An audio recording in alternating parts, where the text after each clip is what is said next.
Israel ইরানে হামলা চালিয়েছে আজ 28শে ফেব্রুয়ারি 2026 ইসরায়েল সরকার ঘোষণা করেছে যে তারা ইরানের ভেতরে একাধিক লক্ষ্যবস্তুতে সামরিক হামলা চালিয়েছে।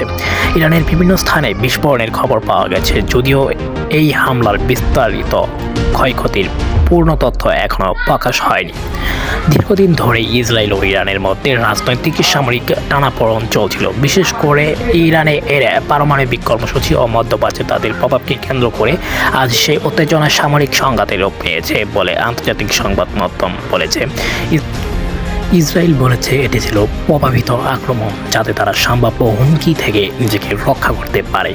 ইরান এখন পর্যন্ত বড় প্রতিক্রিয়া ঘোষণা করেনি, তবে উত্তেজনা বৃদ্ধি পাচ্ছে। অনেক দেশ তাদের নাগরিকদের মধ্যপ্রাচ্য থেকে সতর্ক থাকার নিরাপত্তা ব্যবস্থা গ্রহণ করার পরামর্শ দিয়েছে। যুক্তরাষ্ট্র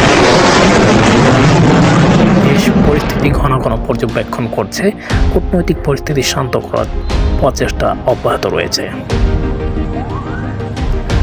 ইসরায়েল ও ইরানের মধ্যে সামরিক সংঘাতের ঘটনা এই ছিল আজকের পর্বে।